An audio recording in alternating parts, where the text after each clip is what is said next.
Hello and welcome back to another Skyrim Archaeological survey. This week, as ever, I am joined by the incredible Liv. Hello, Liv. Hello. Hello. And together we are going to be doing something a wee bit different. We are going to be watching a documentary together called The Making of Elder Scrolls Skyrim, um, Elder Scrolls 5 Skyrim, rather, which I believe was released in some form with the game. It certainly made its way onto YouTube, and crucially, I'm particularly excited because we finally found a way to watch this thing together, as opposed to one of us Yay. sort of screen sharing and not being able to hear it if you're on the other end of that screen share on Skype, or having to keep track of time codes if Mm. each of you are watching it independently. This thing, if I play it, press play and pause, you see it play and pause. It's brilliant. And we've tried a few websites in the past half hour or so, haven't we, to get this Mm-hmm. this this working? And I'm so happy with this. I'm going to share the URL for the website in the video description below. So yeah, if you want to do this sort of thing, that's how we have figured is the best way to do it. It's called watchtogether.com. Uh, but anyway, we're going to be watching this because part of our ongoing Skyrim archaeological survey has been, uh, I suppose, butting up against a little bit of a truism, and that is the fact that these are designed things. This is a designed Mm-hmm. world, and this is part of archaeology gaming, or gaming as an archaeologist, is to accept that the game itself is an artifact. It's a cultural artifact, and it's been made by human beings. And this was actually, it was inspired by a blog post from Joel Burgess. He wrote this seemingly back in, well, based on a presentation he gave back in 2013, where he was reflecting on Skyrim's modular approach to level design. Mm-hmm. And in particular, here, I mean, it's a really interesting post, but in particular, here, for example, we have the full scope of people who worked on Skyrim, which actually is quite a small number of people anyway. It's only 100 or so people, or 90 people, but only 10 of those people are directly responsible for all of the dungeons that are found in Skyrim. 300 plus dungeons spread out over a 16 square mile overworld. 300 dungeons made by 10 people. And not all of those people were actually plugging the dungeons together. There would have been art assets being designed, there would have been AI and other things going into the way that the dungeons worked and mechanisms. It's interesting to me, definitely, that so few people could Mm-hmm. achieve that. I mean, do you think that this is in some way not surprising? Because I mean, I don't know about you, Liv, but it sort of reminds me of the way that a dungeon master, pun intended, I suppose, would figure out a campaign in a pen and paper RPG. You know, you reuse Yeah. assets and plug together rooms and monsters and I this mean, kind of thing. that's surely how I do it. I mean, I would never like reinvent the dungeon Mm, every time I was DMing, mm. just because, like, if you have a functional module, then that's way quicker. Yeah, no, exactly. And also, it just makes sense to draw on what works well as well. So Yeah. I haven't. I think I watched this documentary years ago, but I'm happy to rewatch it today. And let's press play. Yay. Yay! Is it playing for We're you? obviously Mm-hmm. It's big Yay! playing. fans of the Elder Todd Scrolls Howard. ourselves. Play These are the kind Todd. of games that we would be playing if we weren't here making them. This is the whole important part. This is the frothing, or as we say here, making a potion. How we make potions in Skyrim. There are about 30 or 40 of us. We've been together for over 10 years at Bethesda Game Studios. These are the same leads that were working on Morrowind, Oblivion, and this is their third Elder This Scrolls was game, back in the day Skyrim. before they lost their way, Mm-hmm. It wasn't seemingly. a question of whether we were going to do a fifth one. It was more, what did we want it to be? How is it going to be different? Skyrim is sort of this culmination of over a decade's worth of making open world RPGs, and we're trying to take everything that we've learned and focus it onto this one game. You're the leader of the rebellion. I thought it was weird when he said, "You're the leader of the rebellion." Like, is it just because it's a robo voice? It sort of starts like with a kernel of ideas that Todd has, and a couple of the key people who've been here for a long time worked on all the Elder Scrolls. So we sort of know like after the previous game, what was the feedback, or what was that game? Then where is this game set? What do we want to do different? What do we want to improve upon? Of course, Dave, if you ever want to pause this, feel free to take I control. will. That's Yeah. usually where you start. One of the reasons why we did 'Cause we Skyrim is can. it has more developed lore than some of the other places. We've written more about it. There's been more references. You know, in I'm books. just So we knew geeking more out about a it. We had bit, more of a starting watching place, a and it was game also- studio. We thought it was cool. Well, actually, I What suppose is the I'll just pause tone it for a of the second. game? Something that does strike me about this is the way that the game is clearly More than some of the other constructed places. We've written using, more about it. There's been more references in again, books. very familiar things to, for example, a D&D Mm-hmm. dungeon master. You know, you have the relationship between perks and damage, for example. It's written out, it's paper, it's artwork, all this sort of stuff. So that's interesting. And clearly, I mean, I think all games we know start with these sorts of concepts. I'm a big fan of collecting the art of X game. Mm-hmm. Um, A in fact, We knew concept more art about is it. We had more of always a starting amazing. place, and it was in fact, I also- have the Art of we thought it was Skyrim book cool somewhere. lore. We'll have to What read is that the at some point. tone of the game? How does the player feel about the world they're in? We're going to let you create who you want to be, so we don't want to define as much who you are as much as how do you feel about the world that you are exploring. And so for us, when we first start talking about one, is what is the tone of the world? And then everything else comes out of that. So Matt will go off and make art and start to sort of get the look based on what Todd has said and what they talked about, and the designers, Bruce and those guys, will go off and sort of come up with the main quest and the characters, and then we just meet each week and talk about it and iterate upon it and see what works and what doesn't. Oblivion, the last game we did in the Elder Scrolls universe, was a very core fantasy where the area it was set in, It was. Cyrodiil, was very much all races, all ethnicities, all It's a big Camelot, cultures, really. all, you know, it tried to be a little bit of everything. Skyrim is much more of our hardcore, like, Viking fantasy. We sort of settled on Skyrim as No, obviously, let me just pause it there. Obviously, this is just basically what living in Sweden is like, isn't it? Yeah. Yeah. Yeah. I mean, this is just, you know, We're having a mild winter, so there are no frost trolls down in the streets. But you know, that's why I like Skyrim so much, because it's like, you know, reliving my everyday life on a computer. exactly. In fact, on a serious note, there has been some very interesting work done. Papers have been written about how Skyrim, in particular, represents a hyper real fantasy of Nordic life, doesn't it? And that's a very obvious thing to say. In fact, it's being admitted here in the video. But it's interesting that people are able to, people who study the sagas, people who study language and archaeology, are able to look at this game and get something out of the artist's appreciation or understanding of this stuff. So, for example, I mean, an example of this would be actually the double-sided axe here. That's not a real thing, and that's not something that really actually happened. Certainly not in the Viking Age, for example. But it's interesting that this is the sort of stuff that makes it into this game as their representation of a more barbaric. Well, frankly, even just the fact that they think of Skyrim as being Nordic and therefore more barbaric, I find that interesting. But anyway, so I'll press play. Cyrodiil, which was very civilized in the center of the empire, and we wanted to As you kind said. of mix things up, make it rougher, less peaceful, definitely, you know, more brutal. I mean, the dragons must be so annoying there every day. Yeah. Skyrim starts the way Back- every Elder back Scrolls home in game Wales, starts. dragons are much more You're a friendly. prisoner, you don't have a background. And it's Is sort of the like dragon, an Elder though- Scrolls tradition. We want the player to fill in those blanks, you know, with their own imagination. You tried to cross the border, right? Skyrim was fine until you came along. Elder Scrolls especially, we give you, you're a blank slate, and we've wiped your history clean, and you're free to make your story as you wish. And in this particular case, you're being led to your execution. And the execution is interrupted by a dragon attack. And Into the keep! you were a criminal and you were accused of some crime, but it's like, what is this other stuff going around? There's this weird civil war going on. He doesn't have the men. That's not what my scouts report, sir.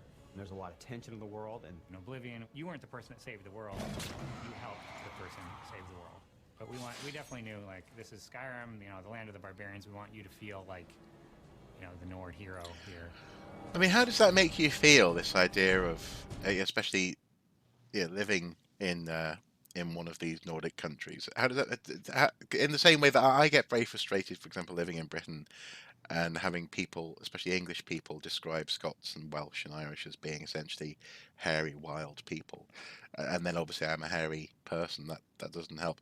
But but like, how do you get excited at this sort of prospect? Do you sort of go? Is there, because obviously there is part of me, for example, that loves the mythic version of Wales, certainly North Wales in particular. Um, did you when you hear someone talking about Scandinavia essentially in that way, what do you think about?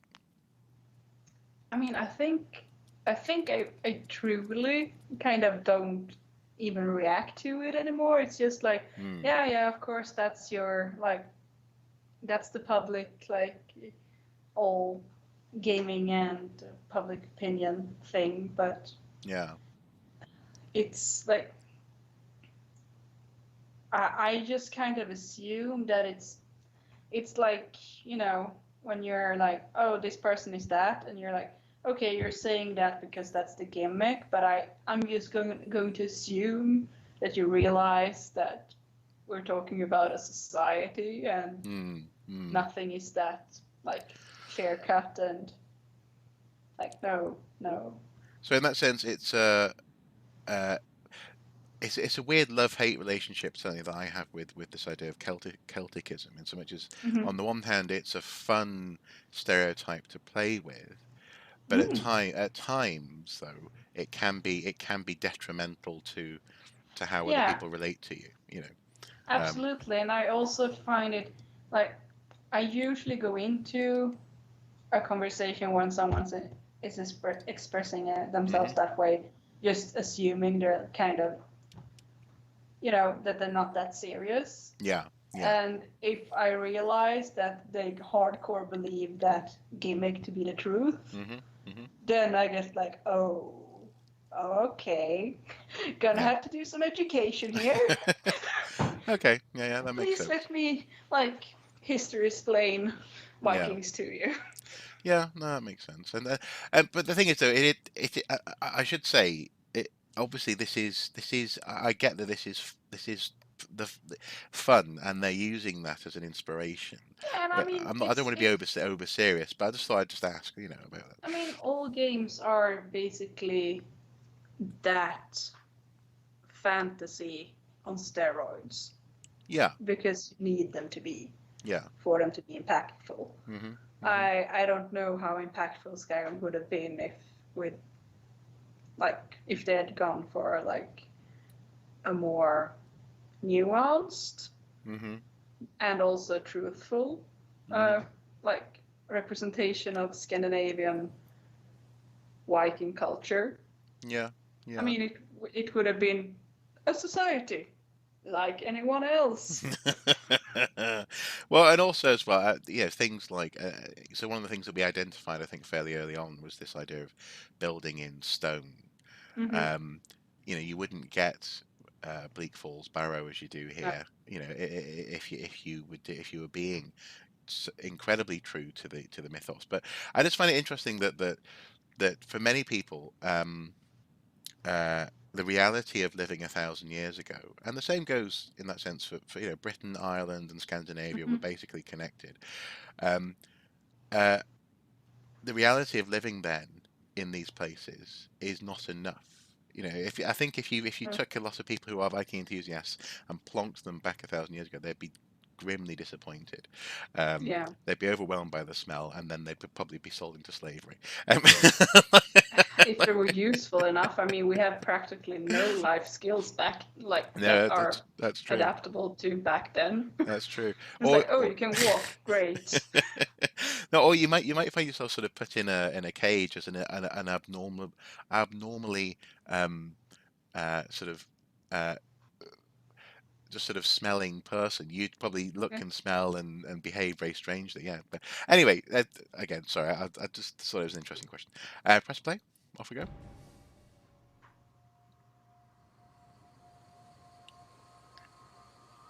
Now, Mother? A dragon! I saw a dragon! If you were to look at the PowerPoint way back in the day, dragons was number 1 on that list. We are going to do dragons in a way that you've never seen before in any RPG. We haven't had dragons in the Elder Scrolls. We had one in Redguard, but that game is set in the past. And so there kind of becomes these mythical creatures people talk about, but you never quite see. You know, there have been rumors of dragons coming back, and no one's really believed it because, as far as anyone knows, dragons are gone from the world. They've all been killed off, you know, hundreds of years ago. But now here's this dragon. What's that about? The Nords have this god in their pantheon, Alduin. Alduin, who is this, I don't want to say evil, but dark god in the Elder Scrolls lore, he is a dragon. In the ancient times, he sort of ruled over the humans in this part of the world. Alduin's Wall is sort of a history in stone of the last time that dragons were seriously resisted by the human beings of the world. And it tells the story of how Alduin was defeated the first time. And the prophecy goes that he will return and eat the world. Well, that's what happens in Skyrim. And part of what is written on the wall is the player's journey, the player's destiny. And so you start out trying to figure out, you know, what does it have to do with me? Pretty early on, you learn that you're Dragonborn, and so you're trying to figure out, what does that mean? The Dragonborn is someone who has the soul of a dragon, and there hasn't been one in so long. People almost wonder if it's a myth. You don't have a chance! Dragonborn is like, that's something where it gets really kind of metaphysical, kind of, we don't want to define it too much. That's what we do want it to be. So I just wanted to pause it here. It's weird now looking back at Todd Howard, isn't it? Because you can see the cracks. Like, this guy is kind of just floating on a wind on a bag. He's like a what's the word? A hovercraft. He's got this cushion of hot air that he floats around on. Because he's really said nothing there. But anyway. Well, how does that work? You show up and you start exhibiting these powers, and people are like, oh my god, could it be true? Is this the Dragonborn? Does this person have the voice, the Thume, this power of old? And if so, what does that mean? Cool. And what it really comes down to mean is anointed by the gods with the soul of a dragon. This is something that, you know, once every few generations you have someone who's born with this ability. So you as the Dragonborn, you must resolve the problem with the dragons. You must find out what it is they're back here for, and you have to take this head on.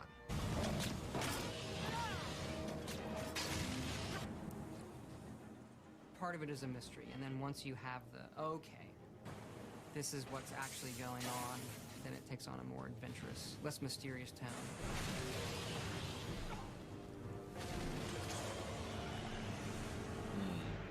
Like a lot of game story ideas, it comes in little fits and spurts, and it starts with something simple and starts to grow into something more elaborate, and finally you take away some of the excess and you're left with something rather clean. For us, it The started people with trying very to simple kill you. concept of dragons. I just need to pause for that because I was like, how do you detect danger? The people trying to kill you. Good. Well, actually, Yes. do you want to just go back through those boards a little bit? Sorry, I've gone too far back there. Like a lot of game story ideas, it comes. So what does a player see when they enter a room? Natural flow. Rooms can be halls. So flow was clearly integral to this. And also you can see modular elements here on the board there, which is interesting. Little fits and spurts, and Effective lightning that was, or something like that. game story ideas, it comes in little fits and spurts. Effect. Oh, yeah, lightning utility was okay. Yeah. And it's Detected, undetected, caution, danger. So they're figuring out the. Oh, that's the. I love the little space. Yeah, but isn't that that's the way that they indicate whether or not you've been spotted, isn't it? That you've been seen. Yeah, on the crosshairs on the heads-up display. Yeah, cool. It starts with something simple and Recipe regs, I guess. Requirements and new stats. Oh, nice. Okay. Item name. Cool.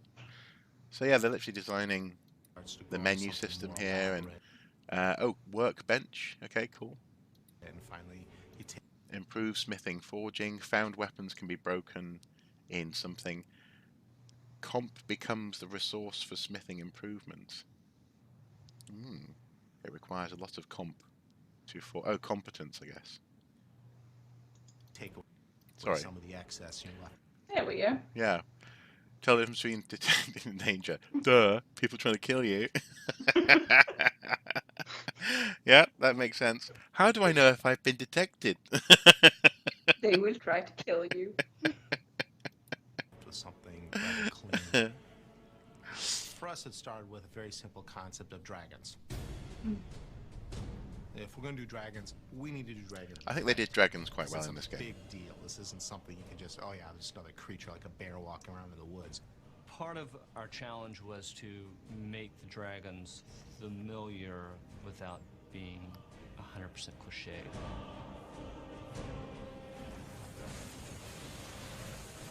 We definitely like them being characters. They had a culture. They may be terrifying and they may be brutal, but they're also sentient and intelligent, and they have a language, and they can speak, and they will speak to you at times. But they also have a sort of distinct sort of Nordic flavor to them.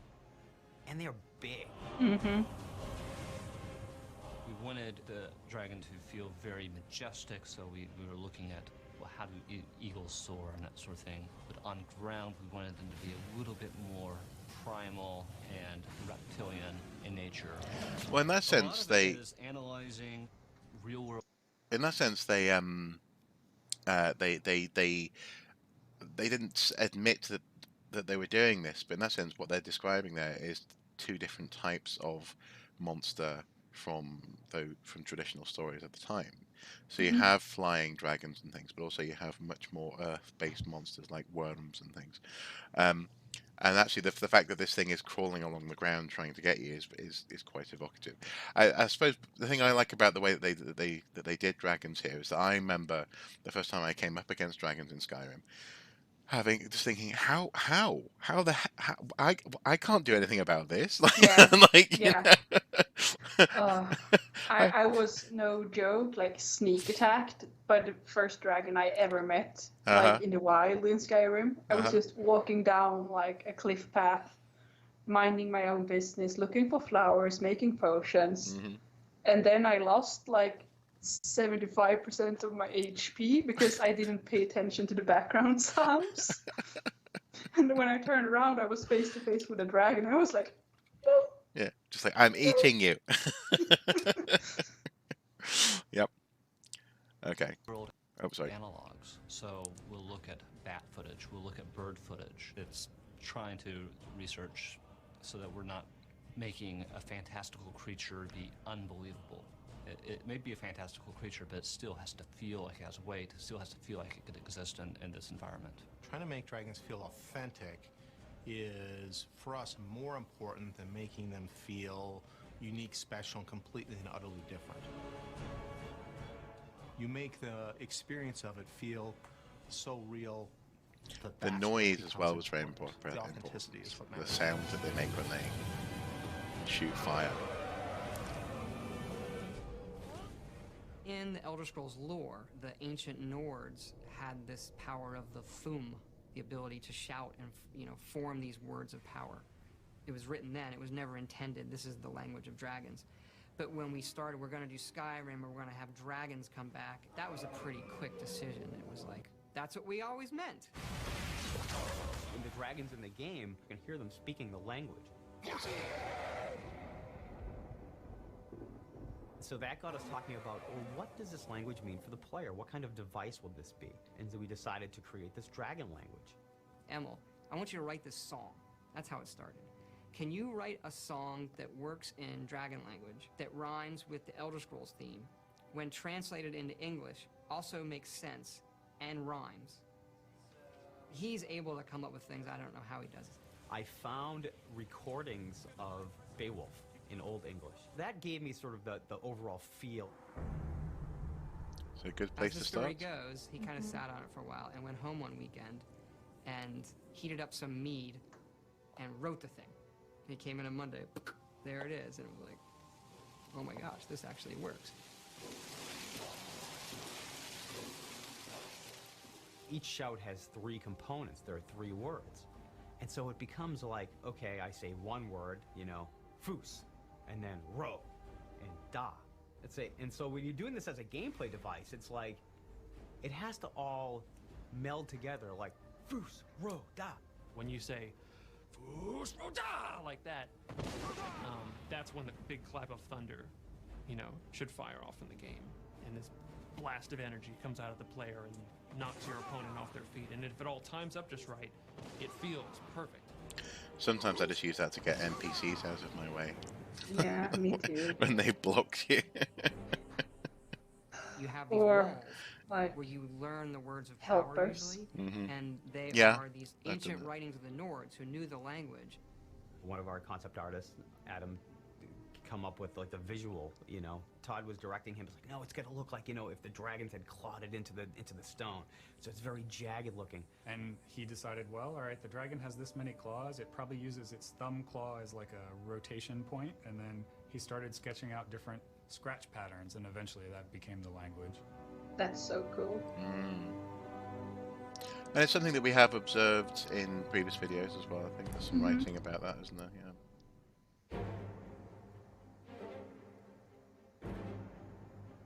Skyrim's the most northern province in Tamriel, so it's the home of the Nords. It's really heavy, snow-covered mountains and this really rugged environment.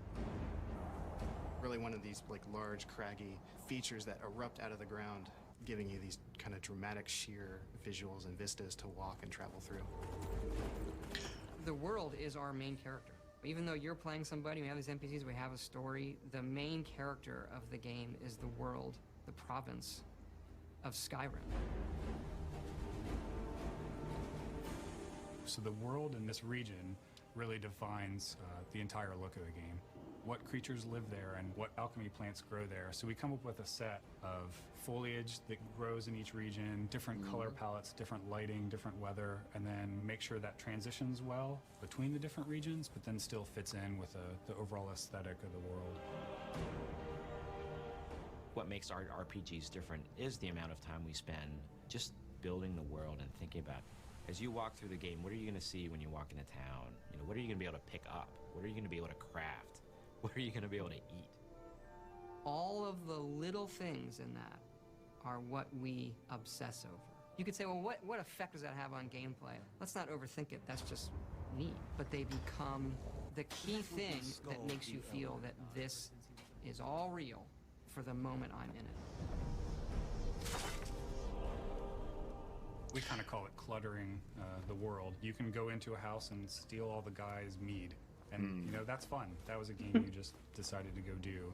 I want to touch everything and do it. So just and actually, do you think that's actually an aesthetic that we see in, or we have been seeing in the Tombs so far? This idea of cluttering. So I mean, you see a lot of things that for like gameplay don't matter. But you can still like pick up all the clubs. You can take all the embalming tools. You can. I mean, and the burned books, which are just useless, exactly. Really, but they're there, yeah. And I actually think they add like the majority of the things that make Skyrim so replayable, and that it's like, what is it, 10 years later, or more? Is it more? How old are they more? 2011, I think it came out. Yeah, so okay, 9 years then. Yeah. 11, I think. I shall check that. Continue. Anyway, no matter how old the game is, it's still replayable, and it's still very immersive. Yeah. And a lot of games, like they don't age well. No. You can't go into the game and get that same feeling of awe that you had when you first opened it. When you go into Skyrim, you can still, at least I can, still get that awe-inspiring feeling of, this is a world, and this is a world that I feel engaged with. It feels real. Yeah, well, and also I suppose part of the key to that, and this is where this also relates to our observations in the dungeons, is that you are actually, as Todd said there, you are the player, you are the person who's creating their story within the world. Mm-hmm. But it is the strength of this sensation that the world is happening despite you. You're Mm-hmm. incidental to it, and you're important once you come along. Mm-hmm. Um, but yeah, that's definitely powerful. And I wonder if it's interesting. I suppose I'm just interested by this use of the word cluttering.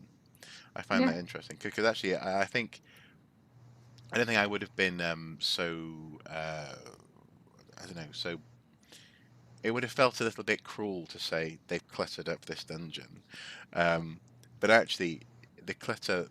I suppose just looking around my office, frankly, it is cluttered, and that is Mm-hmm. what makes it look like a lived-in space, I guess. Yeah. Yeah. I mean, I always feel like, because there are other games that don't clutter Mhm. the areas in the same way that Elder Scrolls do, Mhm. and it always feels like more clinical and less Yeah. less alive, more like What do you this know? is a dungeon and this is where I go and this is the next Yeah. level. Yeah. Well, Shadow of the Tomb Raider for Mm-hmm. me, I loved the Rise of the Tomb Raider and the original Tomb Raider game. So the original Crystal Dynamics Tomb Raider, 2013, I think that was. But Shadow of the Tomb Raider felt clinical next to, for example, Zelda Breath of the Wild and also Mm-hmm. Skyrim, in so much as you're in this jungle, but nothing is interactable, No, interact withable. You can't pick like anything up. You can't. only thing you can do is things that are useful for you. Yeah, to progress the story, to Yeah. essentially go from down a corridor that looks like a jungle from Mm-hmm. A to B to yeah, and so that's definitely a strength, and I think probably it'd be interesting to bear that in mind, the Mm-hmm. clutter in future And stare at these bushes that have surveys. all been individually modeled, and what do their flowers look like? And then you can pick the flowers off, and they come off, and you can eat them, and they do things to you, and you can mix them into potions. It makes a sense of believability to the world. So you really see how people live in it and what they're doing. And a lot of the story is just told by the clutter or the environment that is just built around that character. There is so much stuff in the game. It is an orders of magnitude larger and has more things in it than we've ever done. It's not enough for us just to create one large city. We're going to do 5. It's not enough for us to do a few farms or a few places of interest. We're going to do 500 hand-placed things for you to look at in the world. And we're going to keep adding. We're going to keep playing. We're going to keep adding. We're adding up until the end. When you come out of that first dungeon and you see this huge open valley of pine trees and clouds and these giant mountains like we haven't been able to do in any previous Elder Scrolls game, that part is really special. That's kind of the first part where we're like, yeah, that's what Skyrim's all about. This big, huge, rugged, open world, and you can kind of go wherever you want in it.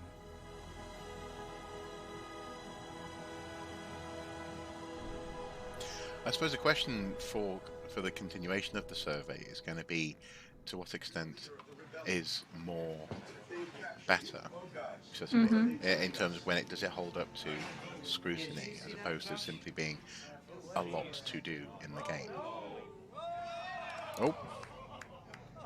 Like everything else, like the plants and the people, we treat the creatures the same, that they live in this world. Mammoths and giants. Again, just like Sweden. And I also have to add, I agree. The thing they did with the giants and the mammoths is probably one of the coolest things, like, that just exists in the world. Yeah. What do you mean the relationship between the Yeah, mammoth the and giants? domestication, and that it's like, it's totally like disconnected to the story. It's just a thing that happens in Skyrim that also like affects a lot of your gameplay. At least me, because I don't like fighting giants or mammoths, No. especially not at the same time. Yeah, that makes sense. And also, obviously, the fact that the giants are producing, is it mammoth cheese in the big bags that they have around their camps, and you know what I found really interesting about this when I first encountered a mammoth is that I didn't question it oddly enough. No. Isn't that strange? In so much as I'm absolutely painfully aware that mammoth aren't around anymore. Yeah. And yet to see it in the game was very. It wasn't jarring. I wasn't going. This isn't 10,000 BC.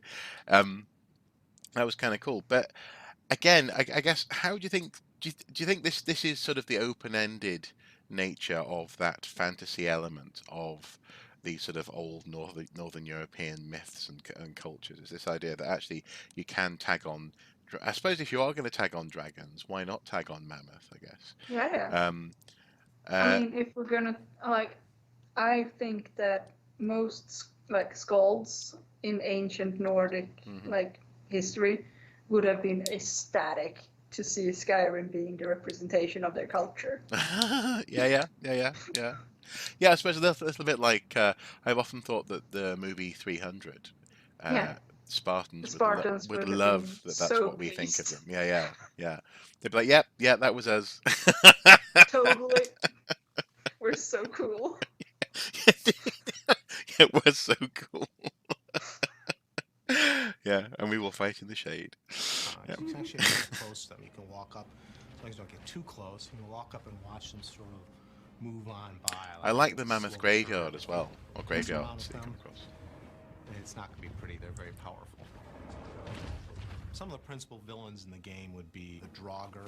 These are sort of mindless undead creatures. Have archers, porkers, who are these seals. A cool one that people haven't really seen before is the Falmer. These are another type of elf in Elder Scrolls lore. In Skyrim, the idea is that they've lived underground for a long time, so long that their eyes have all grown over. Well, in Tolkien, that's the Hag idea. Ravens, She's a really powerful magic user. which are evil witches who have decided to trade some of their humanity for all kinds of evil magical powers.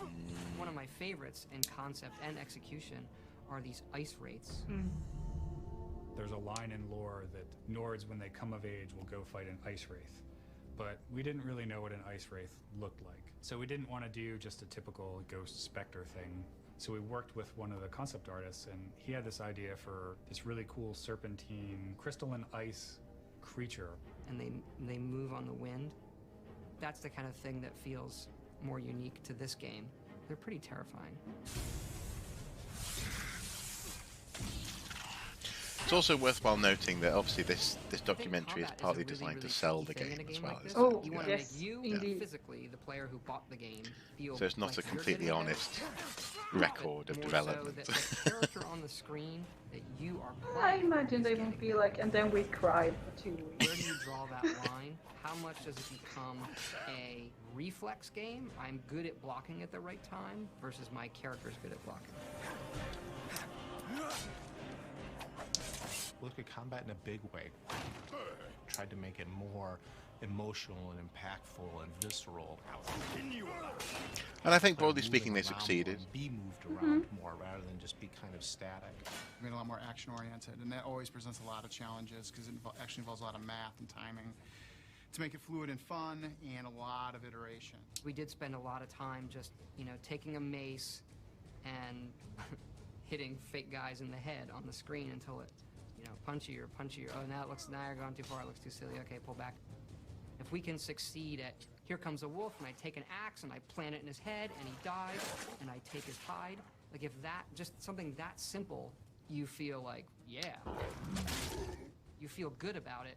Then when we're fighting giants or dragons, that's much easier.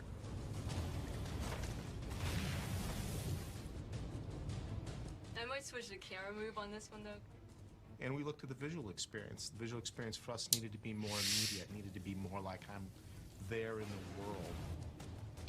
For certain kill moves, you're going to see that the camera's going to slow down, pop into third person.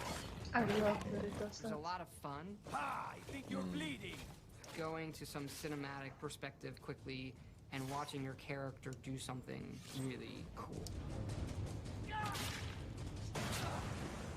We wanted you to be able to see the sword shove through their torso and come out the back like I'm being a real badass. Like I'm going to slaughter people, creatures, whatever is out there. I'm going to slaughter it. Tim Lamb had my favorite name for it, which was Violens. Cinekill was the other one. So we had all these different names. I mean, any month there was a different name. So I think this month's name is Kill Cam, and I don't think we'll change it. We're getting toward the end. Yeah, Kill Cam sounds a bit like a snuff film, doesn't it? The wizard. He's dual wielding. No, actually, sorry, just a sec. This is an element of the game design that I find interesting. Is this idea of the relationship between being cool, feeling cool, and I'm going to slaughter everything. That's a strange sentence to use, isn't it? I understand it's hyperbole, and I don't get me wrong. I'm not being prudish. It's a computer game, and it is fun to go out and just be invincible. But it's interesting that that's a part of the design ethos. Presumably that also plays into, for example, the tombs as well. As you go in, they're not wanting you to. There's going to be a balance between challenge and having that sense of being able to. I mean, that's. I think that all boils down to challenge and reward. For a game to be fun, I can just draw upon my own tabletop experience.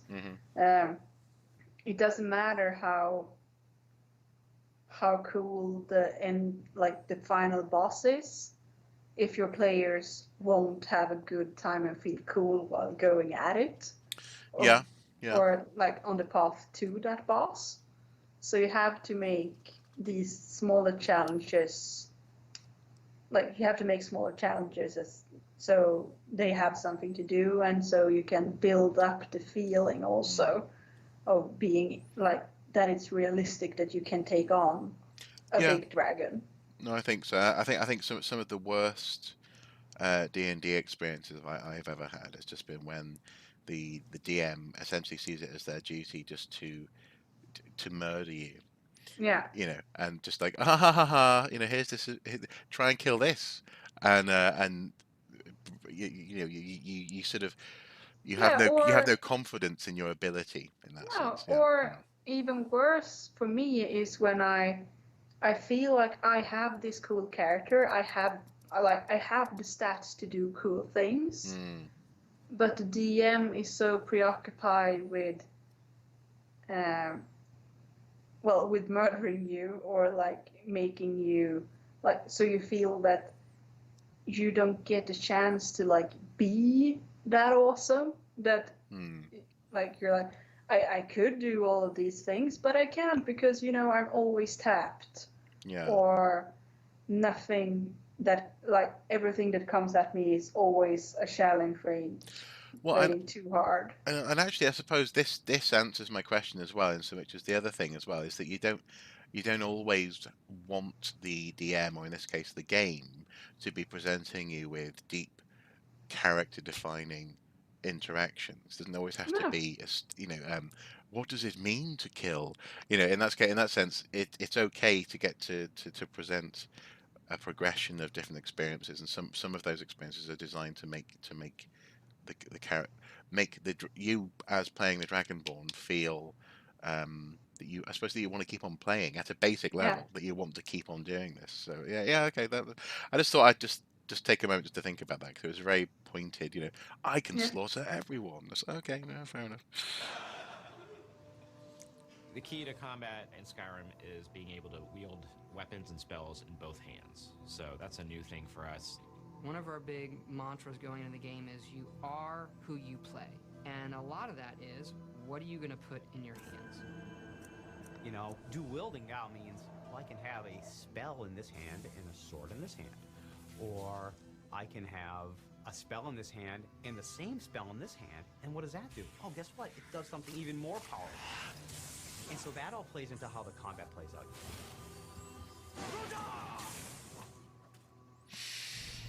So this is the final state where like the beams fade away.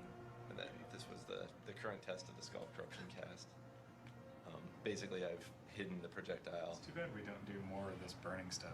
Really, 10,000 times more than Oblivion already. The whole dual controller thing we're doing came from the initial magic design. With the spells, we knew immediately from the beginning we wanted to get something that was more of a wizard duel rather than just, you know, can I throw fireballs quicker than you can throw fireballs? Could we make it actually feel like something? So we wanted to be able to have two magic guys go at it, you know, in a really good, strategic, fun, and exciting way, like we can do with melee combat. We've also added new ways for the spells to be delivered. So the way we treat fire now is it hits and it spreads, and it can spread a bit and do damage, and you can actually just take your fire spell and lay it on the ground, let guys run through it. And we really spent a lot of time, focusing on magic this game, just a ton more effort into, all the unique spells and their visuals. The area effect is in, the casting art is in, with the magic system added to the mix here in Skyrim. Almost a third of the gameplay is involving special effects being thrown at people. That's what I always imagined this room to be like, especially when the wizards start going with their spells. Forget the numbers and how much it kills guys. A lot of times you find a new spell and no one's around, you set it off.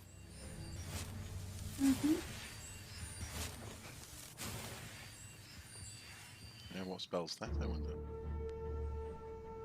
Your damage resistance is determined by your armor and your perks and other stuff that might fold into that. So in this case, admittedly, the player will have to trust that we are doing what we say we are doing. We've always been very big in the Elder Scrolls on dynamic growth of the character. Every single one of our games in the series has had this idea that when you do something, you get better at it. In Skyrim, the game adapts to what you're doing. That was one of the reasons why we got rid of classes. I won't leave Skyrim alive! And you decide what your character is just by going out and doing that stuff. Which is something I did appreciate. I have to say, I first played Skyrim, and then I went and played Oblivion briefly. Going backwards feels terrible. Yeah. Because the way that all the enemies scale with you, so you don't get that sense of becoming more powerful, which also partly answers the question I was asking just before. But also as well, this idea of going out and doing.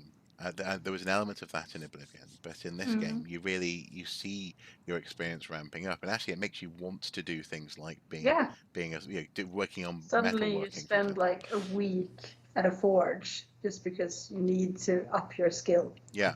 No, exactly. Yeah. I need this armor. I need to make it myself.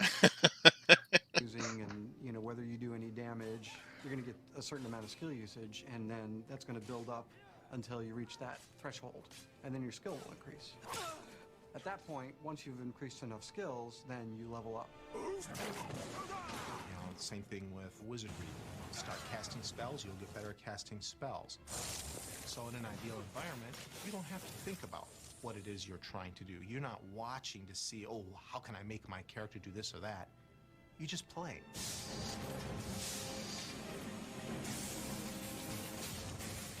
And the game responds. The game responds by letting you become those things. Every time you level up, you get to pick a perk. And the perks are what really defines your character. The definition of what a perk is really kind of hard to nail down. It's a advantage or a feature or a gameplay enhancement or an ability or feat that you get as you progress in your skills. You can actually play the game for a while as a warrior character and then decide, I want to start doing magic stuff. And in the previous games, if you really wanted to do that, you probably wanted to start over. Yeah. Well, in Skyrim, you can start doing it and you suck at it at first. And then eventually it starts affecting you more, and then you can make up that ground without throwing away however many hours of gameplay you've already done. In Skyrim, we like to say we are what you play, and it sounds like a catchphrase or whatever, but it really is true. Who do you want to be? The game is going to have some outlet for that. So on some level... So all of this stuff isn't strictly related to our survey, but it's interesting. Great to see, and I think it's, I mean, knowing the intention behind the game will help you guys who are watching this with us not have to listen to us speculate about what they wanted anymore, or as much anyway. Yeah. And he doesn't like having a couple of old legionnaires living in his town. Because now Be we know. responsive to things the player does. Well, When you do something in the Well, game, we want the in game it- to recognize it. So in a nutshell, it seems to be make it cool and make it intuitive. Yeah. You know, Which okay. is a great thing for a game. Yeah, absolutely, yeah. I want all my games to be cool and intuitive. Did I see you talking to Sven? Maybe not. Maybe.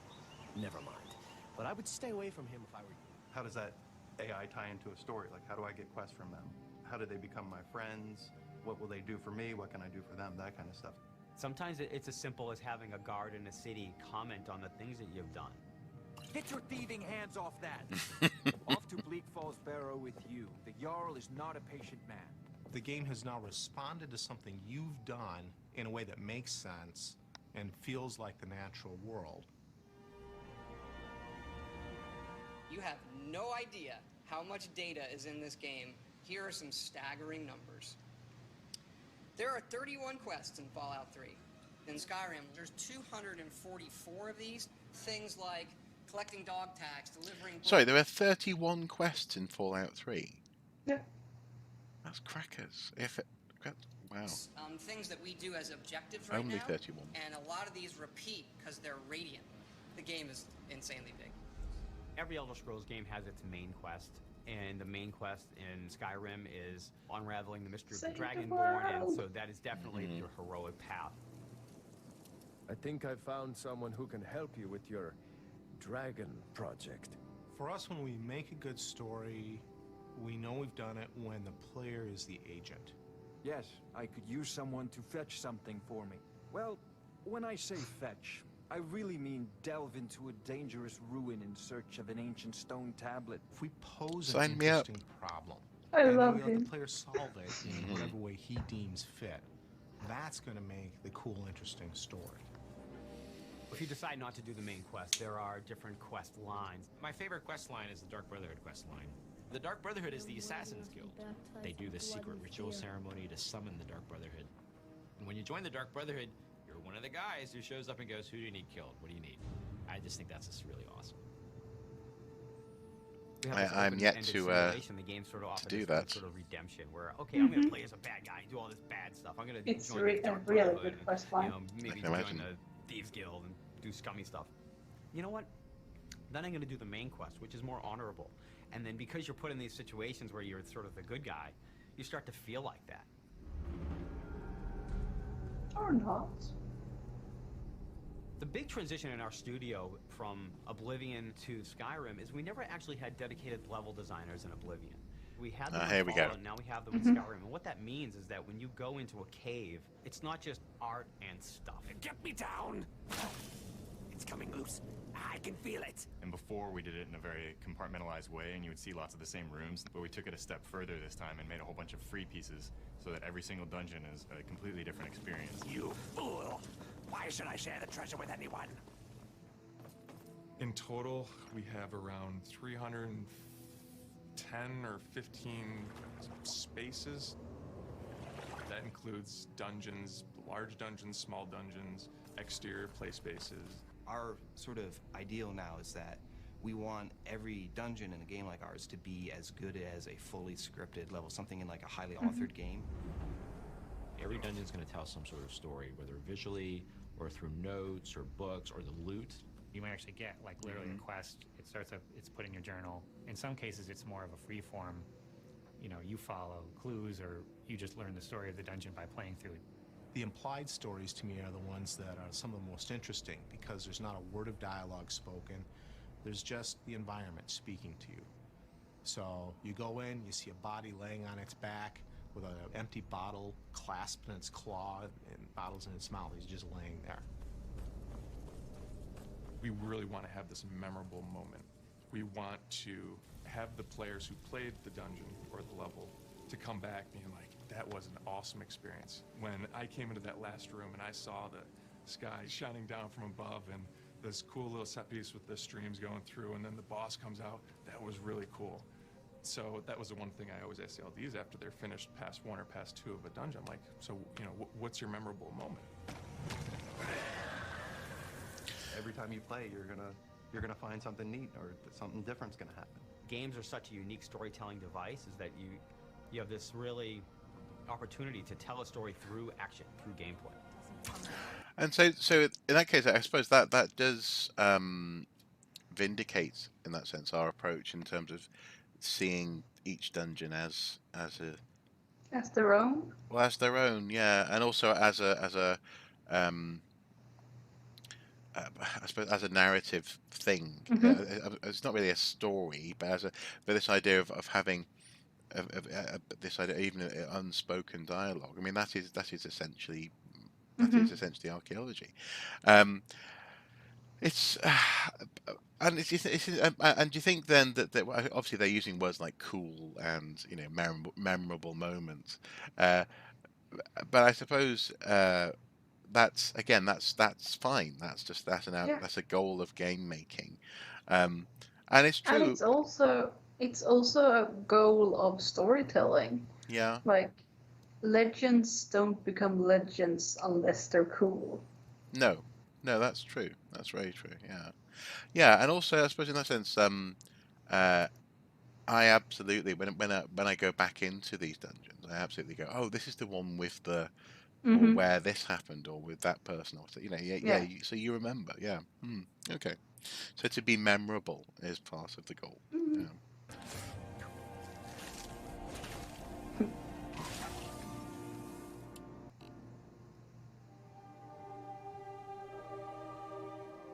Character animation is something we really wanted to improve upon from our previous games. There are thousands of pause it for a animations. sec. And they also, I suppose, they also hinted at this modular notion. Obviously, Liv can't see what I'm showing as on screen at the moment, but this idea of having, well, actually, in Joel's blog post, he initially uses the analogy of different plumbing parts, and having a kit that helps you to put these things together. Again, it's well worth a read. And I suppose the fact that we're starting to see that as we're starting to recognise the different plumbing parts, so far hasn't it hasn't compromised the experience of going into the tombs for me. And I would also say that if you compare having that method compared to, let's take Dragon Age 2 as an example. I don't know if you have played that. No, I haven't. No. There you have the very frustrating experience of about halfway through the game, you realize, I've been in this dungeon before. Because they've reused like 10 or 15 dungeons. Yeah. Well, and that's the reason why I hadn't played it. I'd heard bad things in that sense. You should play it for the story. The story and like the characters are amazing, but that level design feels so lazy, especially compared to Skyrim. And other games like Skyrim, where you're like, we have 300 dungeons and none of them is exactly the same as another. Well, and I guess one of the ways to quickly achieve that, to allow the dungeon maker, the storyteller for that dungeon to achieve that, is to give them a set of plumbing parts that they can plug together. Yeah. Okay. Interesting. For the players and NPCs alone, not to mention all of the animations for all the creatures. The challenge to making a character in the game, an NPC, feel like they're real, like they're really there, is a tough nut. And part of that is because you and I see people every day. We are intimately versed in what a real person is. This is not a mystery to us. I have no idea what an undead guy is like. So what I need to do to make him feel convincing pales in comparison to what I need to make a person feel convincing. I've got a good feeling about you, and I don't often get good feelings about anything. A warrior knows to trust her gut. Despite advances in our technology, sounds a bit like you. Growth in the animation team, our own I often get good things about anything. I am offended. That time to get even a simple character longer than it has in past projects. The biggest challenge, I would say, is to create a pretty wide-ranging assortment of characters and yet keep them within a normal realm, using as few assets as possible and dealing with any kind of technical issues. It was definitely quite a challenge. The fun times we have are usually the mocap sessions. So you're gonna be the stabby. I typically put Dennis through some pretty painful posing and whatnot, so the next day he'll have like a tough time like moving around. Mocap ready, and action.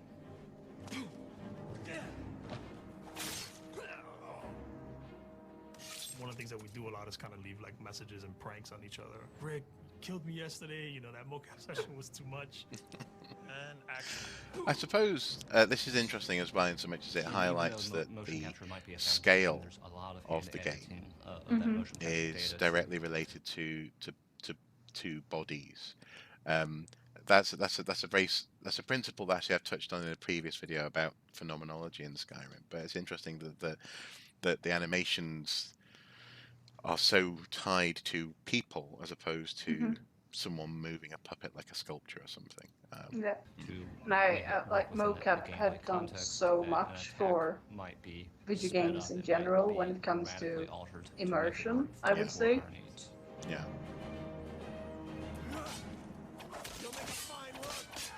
I think the best NPCs, you can tell a lot about them from the voiceover. I've been thinking, maybe Camilla needs a little help seeing Sven for what he is. That little bit of writing and how they say hello is, I think, like one of the hardest things to do. Only thing better than riding a swift horse is riding a swift horse over the enemy. You know, in Oblivion, we had like 12 actors, and that was one of the complaints is you walk in Oblivion and you hear a lot of the same voices. So for Skyrim, we want to definitely improve on that dramatically, and we're talking dramatically, like night and day. Everyone thinks I'm too young to be a ship's captain, but I'm going to prove them wrong. And in this game, we have 70 plus actors doing over 110 roles. A lot more than we've ever had. It's interesting how that voice I don't think matched that captain at all. Weeks, 3 voice studios working simultaneously. Let's see if we can get people trying a quote-unquote Nordic accent. You've come all the way to Skyrim. You're at the tip of the continent here. The guys are big and burly and have beards. The women are big and burly and have beards. And you have beards. And it's a fine line of what sounds good and what sounds like ridiculous. And so we spend a lot of time casting. We have some great actors. Some of the more specific names we have on here: Max von Sydow, Joan Allen, Linda Carter, Christopher Plummer, who I've wanted to put in a game forever. You know the ancient Nord word for war? Season unending. And so it has proved. They were perfect for the part to begin with, and I think everybody had a really good time. Thank you, sir. And now 22, we're moving on to a different They bring a resonance to their roles when they talk that you can write like the cheesiest line, and wow, that sounds great coming out of his mouth. Begone! Before even my philosophy is tested beyond the breaking point. We are men of peace, and you are not. Is that if you do something wrong in the Greybeard's Hall, presumably? Yeah. I agree. Like comparing Skyrim to Oblivion. I mean, I'm going to be honest with everyone. I never finished Oblivion. Neither did I, to be honest. I got fed up with repeating the. Because I think I played like 4 hours at most. Because one, I couldn't stand like the communication system. The whole minigame thing. I was like, no, I just want to talk to people. Stop making me try to figure this out. And also, like, the thing that everyone sounded the same, it breaks immersion in a very quick way for me. Well, isn't there famously a bit of dialogue in Oblivion where the actress, they kept in her going, "Oh, I said that wrong. I'll say it like this." By accident, they sort of it was a bit, so that totally broke immersion. But yeah, definitely, yeah. But the thing is, I suppose related to that, are you the sort of person who would go into? Because I've never heard Christopher Plummer saying that in the game. But would you go into, say, High Hrothgar and trash the place just to stretch and test the boundaries of what's No, possible. no, but I have been known to use my insanely high sneak to just eavesdrop on NPC conversation. Oh, okay. Because I want to know what they say when I'm not around. And okay, and has that led to interesting and surprising things, or? Yeah, I mean, when you walk through a city, I mean, the NPCs, the speech is obviously triggered for when you as a player comes near. Yeah. But it's also the kind of thing where you can sneak up on people and like listen in on like guards and stuff. It's especially fun in dungeons. Okay. When you have a bandit camp and you know you're about to murder them, and you know when you're, but you know that feeling. Yes. Sometimes you can sneak through the whole dungeon and just take the thing and go out and don't murder anyone. But sometimes but you can hear them talking while you're like sitting perched up somewhere, and it feels so real. Because people talk even though I'm not around. Yeah. I've been told anyway. Yeah. Oh, do they? Yeah, I think so. So the world exists. Well, I can't prove that, but that's another discussion. It's an interesting concept. Yeah. Yeah. No, I agree. And also that I think that, as you say, that it does tie into NPCs and enemies in dungeons, but also I like the way that that's been hinted at in what we've discovered so far in terms of the observed behavior of the Draugr, for example. The idea that they have these shifts that they work. Interestingly, though, I think I'm yet to see any evidence that they actually modelled that into the game in so much as. No, I don't think. I think it's just a narrative thing. Yeah. But it's a great narrative. Yeah, I agree. Okay, well, on we go.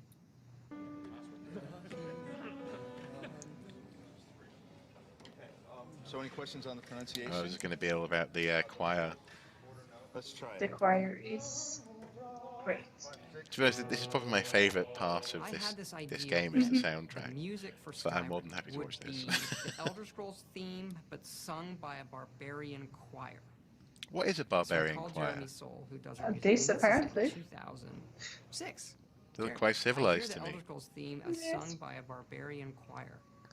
But I doubt they speak Greece. How are we gonna do that? I don't know. Some of them What are might. they singing? They're singing this song in the dragon language to the theme of Elder Scrolls. Or do you want a solid break right here? Let's go ahead and carry it. His work on the main theme of the game set the tone for the rest of it. And eventually we went out to Los Angeles to Sony's scoring stage, and then had just a fantastic choir and choir director. Settle. And the choir was only made up of about 30 people.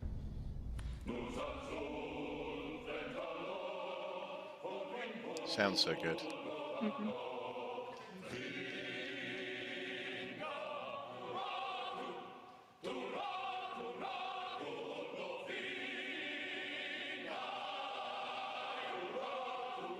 And the choir director would kind of whip them up into more of a frenzy, emphasizing this Nordic feel the whole time. So they're dun dun dun dun dun dun dun dun. You really pound on every downbeat.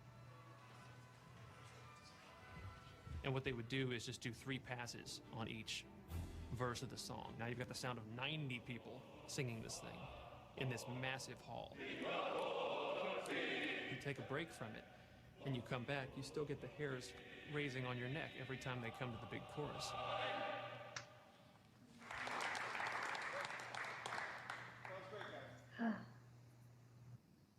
Very good. We don't script the music too heavily to where we're trying to match every moment that the player is doing or anything like that. And it has a weird way of justifying itself to you. You feel like this big sweeping score as I'm rounding this bend and seeing this mountainous valley view is playing for you. That's very Monty Python. There's a good orchestra following you around. Satisfying about pulling out a sword with no sound. We kind of debated for a while on whether to try to make them realistic. I tried it. I want people to know that I did try it. Swords don't make that sound. So I very quickly drifted back to the more Hollywood style. Because people want to hear it.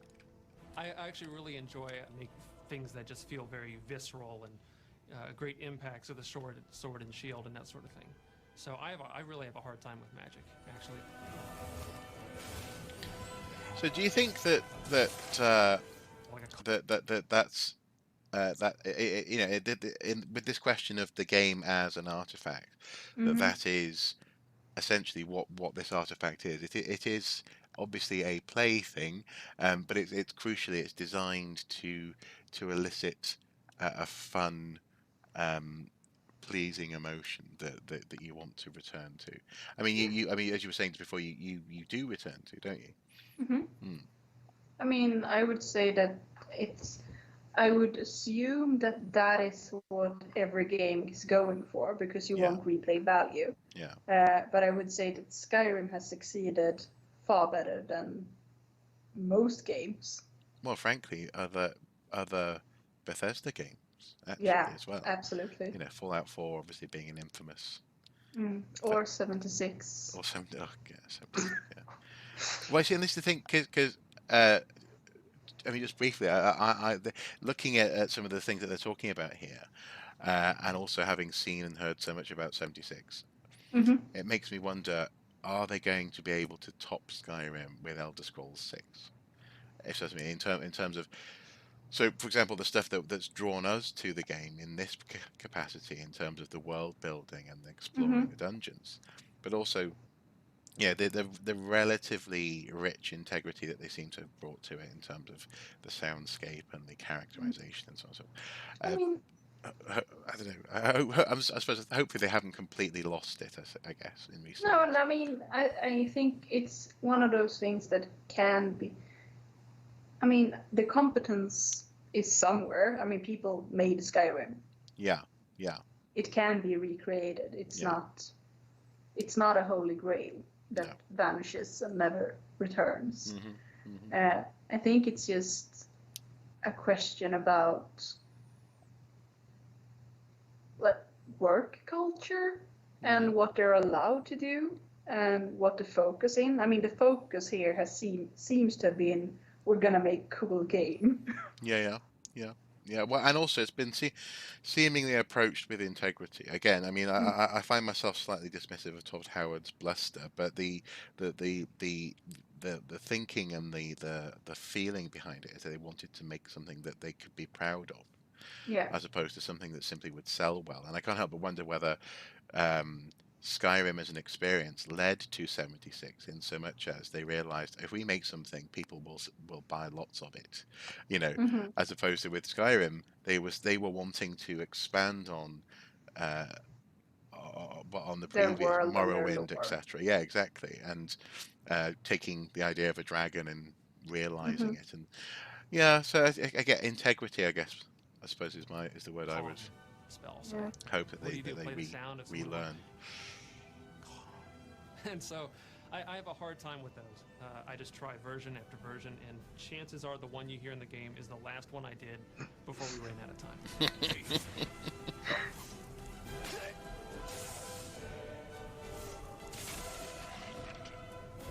I mean, the logistics of putting this stuff together Our must be games are pretty incredible. long. They're like 3 to 4 year development cycles. It does feel like we've been working on it for 20 years, to be honest.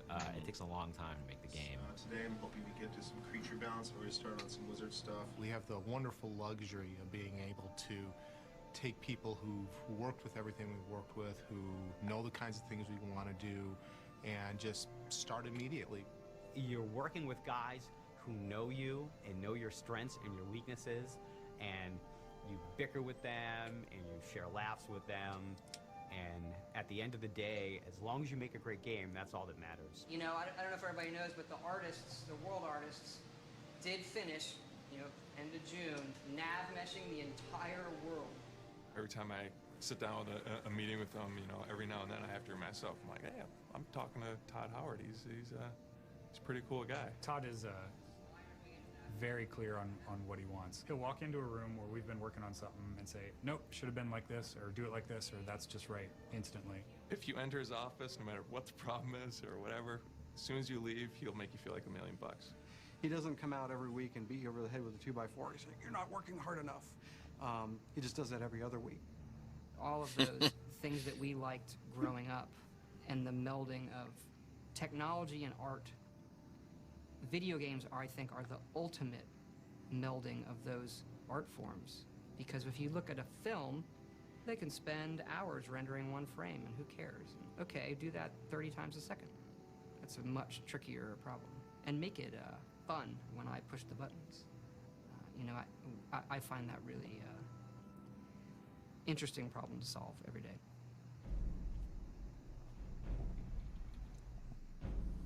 The beauty of making an open world game is you can choose your entertainment to be what you want it to be. And therefore you will be entertained and I'll be happy. I want to give them a game that they're going to hold on to for years and say, I'm going to keep playing this because it's that good and it keeps me in the world. There are no accidents in a game like this. The player is free to interpret everything on their own. It's almost existential in a way. Should I kill that guy because he has some good armor and some treasure I want? How would I feel about killing that guy? That's kind of the holy grail.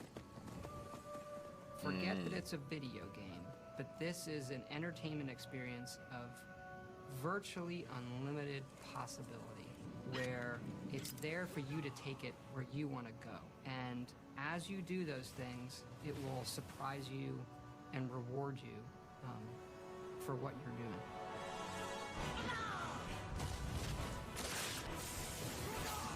It does make me want to go back and play Skyrim now, actually. just go and be a different character, go and try. Actually, something I never do is I never really play Skyrim in an outrageous way. My best tip for that, try playing Skyrim bare knuckled, no weapons. Bare knuckled, okay, interesting. How? What about the hag ravens and? It's hard. Okay, interesting. Well, I mean, one of the things that I did on my second playthrough with Skyrim was I deliberately played it without fast travel. And actually, in the act of walking everywhere, the narrative unfolds in very interesting ways. But also, crucially, you're constantly distracted. You're like, I'm going to go over there. Oh no, I'm going to go over here. Oh no, oh what's this? I think that was worthwhile watching. It wasn't quite as in depth as I would have hoped, but I think it's together with the blog post, and we'll put the link to Joel Burgess's blog below. It adds up to something interesting, and I think it's also worthwhile seeing and hearing that as I say, that sense of integrity, because I think it makes me even more inclined to try to appreciate the artifact as a collection of plumbing parts, but also at the same time not look for the seams, not look for the repetition too much, because actually they've done so far a very good job in our surveys of hiding the repetition. Yeah. And that's presumably down to how customizable those plumbing parts are. So clearly, there are things that repeat, switches or wooden elements or patterns on walls, but how they're able to put them together in creative ways that tell stories, I think so far has been successful. Yeah. I suppose finally, is this the sort of thing that you would want to do with your time, designing this sort of stuff? Yes, I mean I do sometimes. Not in a video game capacity, but yes, I wouldn't mind working with games. But no, it's fascinating, and I just love the creative process of having something and wanting others to explore it. Yeah. So. Well, and it's funny. Yeah, I can see where you come from. In so much as whenever I'm, for example, in a RPG, tabletop RPG kind of thing, pen and Mhm. paper, I'll often have an idea that's often actually sometimes I'm trying to share a feeling or a sensation that I had, for example, exploring I don't know, the mountain forest opposite my house as a Mhm. child, and I'll go, oh, Absolutely. yeah, I remember what it was like going into that cave and realizing that that there's a lake that goes under the mountain, which Mhm. is a real thing actually. I never was never brave enough to go all the way into the, because apparently the people had died doing it. but knowing that that was there was very powerful, and so that it's funny Mhm. how those things come back to you, and then you want to share them with people. Um, well, okay, cool. I suppose on that note, thank you for watching and or listening to this, folks. We will continue to share our adventures in this survey, and I suppose at some point it could be interesting as well to go back and look at the Skyrim art book. Yes. We'll have to try and figure out another mechanism for that so that I can show you the book but actually at the very least, 5 different video cameras. yeah, I think so. I think so. It's going to have to be some sort of stream that Liv can see and that we can capture. But this has been fun, and also actually a little change of pace as well, Mhm. and something I think that hopefully will bear fruit because it's going to be interesting, especially obviously the next survey that we do, Mhm. bearing this in mind. I think is going to be an intriguing thing, but we will see what happens. As ever, guys, until next time, do take care, and also please do feel free to suggest surveys in the comments below. We're always looking for new sites to take a look at. Thank you, Liv, as well. Thank you. Thank you. Okay. Bye bye. Bye bye.